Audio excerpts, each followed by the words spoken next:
Welcome to today's edition of Frontier Opening Bell. I am Bosin Omonfaye, and I'm glad to have everyone watch today's show online or brought to you by Frontier Africa Reports. This was how the five big markets across the continent we track on a daily basis for you. Finished off on Thursday, the Egyptian market finishing off for the final trading day. Of course, Thursday is down by 1%. The Nairobi Securities Exchange down by almost 0.8%. And the JSE fell 2.64%, still endorsed to the reaction to what happened 3 days ago with the adjustment by investors in the shares of Prosus and Naspers listed on the South African stock market. International investors still reacting. The industrials yesterday went down massively. Financials went down also on the index as well as the resources index. Some of the biggest names like Anglo American, Sibanye and Kumba Iron Ore fell on Thursday on the GSE, a very big dive for Africa's largest securities exchange emerging market. That's the GSE, 2.64%. Nigerian market came back after the Debt Management Office auction on Wednesday, 260 billion local currency, and the index for the stock market side up by 32 basis points, as we saw some gains by some of the big names such as MTN Nigeria up by about 3%. In BRVM, that's the Ivorian market, very big day, Thursday, 1.11% for the composite index. In Abidjan for the Francophone West African companies, 175.69. Let's take a look at the Nigerian market, by the way, because quite a lot of headlines around the new Petroleum Industry Act, and the fireworks has already started between the government and everyone else regarding the PIA and what the future holds. But the central bank's action 3 days ago to sanction 6 fintech companies was followed by another sanction on another online lending company by the name Soko Company Limited. That regulatory fine of 10 million naira for data privacy breach by this company was effected by the Nigerian, the agency responsible for technology development, NITDA. And of course, you have Nigerians looking for 6.2 Eurobond. That news on the street is that the offering will be coming through in September, and there's going to be a roadshow to North America sometime within the middle of the month of September. Keep that in mind. I spoke about the 260 million that the DMO got via his 150 billion three-paper offering on Wednesday, the biggest offering this week that kept the open market, money market rate very highly elevated at double digit within the Nigeria space. Ghana gets AfDB $7.4 million. That's what the AfDB, the DFI, is supporting Ghana to support the country's cash and debt management reforms. It's all about to help the Ghanaian authorities collect more taxes and help it manage its cash system. But Bank of Africa in Burkina Faso reporting half-year profit up about 28.5%. That comes through to nearly 12 billion CFA franc. And Anglo Gold Ashanti has gotten further interest from Nigeria's Coronation Asset Mgmt, raising its beneficial interest to a little above 5%.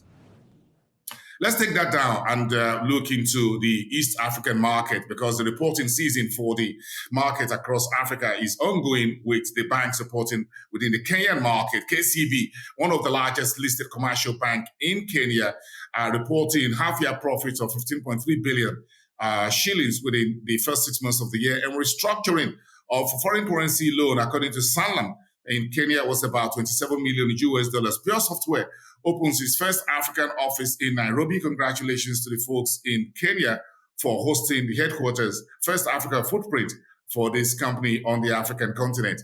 And Tanzania, first Islamic bond was oversubscribed at 30%. The size of green bonds taking place across the world and around the continent is increasing. Last week, we got news from one of the shopping malls, the largest shopping malls in Ivory Coast, doing also a sustainable bond, which was financed and supported by HC Capital Properties. That's in the real estate. And from the island of Seychelles, you have a major exchange where Two Forest Plaza is reporting paying a 0.01290 cents per share as cash dividend for the second quarter. So let's get to that South African market, because quite a whole lot's happening within the GSE over the last couple of days. But some of the backward-looking information is still coming through that protesters stole about 120 million rand in cash when they broke into banks and ATMs during the unrest that went on for a couple of days in July because of the imprisonment of the former president Jacob Zuma and of the pent-up anger of unemployment and all of that and inequality in South Africa. The numbers are coming through. So that unrest in cash alone is about 120 million rand, which protesters who went on the streets around the Johannesburg, the KwaZulu-Natal, and the Gauteng region, very high-profile business district in Johannesburg. The insurers are also looking at the cost of the virus pandemic. The Old Mutual says it's putting about 2 billion rand aside because the claims that will be coming from the latest COVID variant could be higher than previously. So insurance firms in South Africa are looking at how they are getting prepared for the claims that are coming from those who are making claims on the insurance companies. The number of fatalities is also rising. Some reports says as much as 80% of South Africans are infected with the latest variant, and the fourth wave could hit South Africa sometime in December, where everyone is getting prepared for that. The insurance are the one facing that, some of the pressure that's coming on their books. Payout is getting higher. And the Central Bank of South Africa is looking at an IPO for its 50% ownership stake that is picking up from African Bank. That is the news on the street. Standard Bank, also in South Africa, or headquartered in South Africa, but widely spread across the continent, doing big business, making earnings from Nigeria, Kenya, Uganda, Mozambique, and elsewhere, reporting 52% headline earnings to about 11.4 billion rand within the period. Outlook for the rest of the year is about 20% uptick in earnings from Standard Bank, big name across the continent. It's South Africa's largest bank, one of the largest on the African continent. In Namibia, Paladin Energy is reporting about $25 million lost in the first half of the year.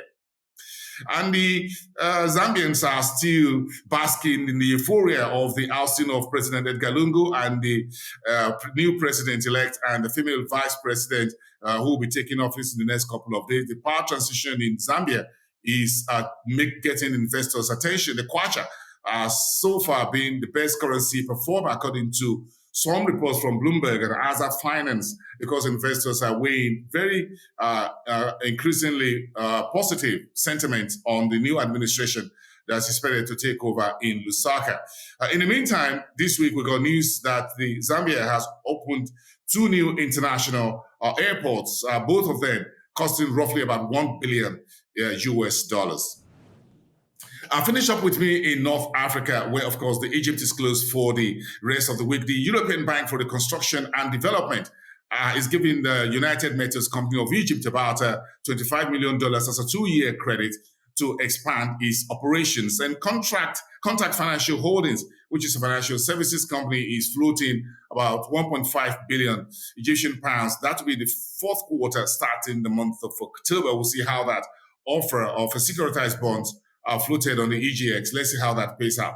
Then the Egypt Transport Swivel says it's buying Barcelona-based shuttle in a deal that we're expecting to be across board. How this will help the Egyptian transporter get inroad into the Spanish transport system via Barcelona is anyone's guess, but this is across the Mediterranean.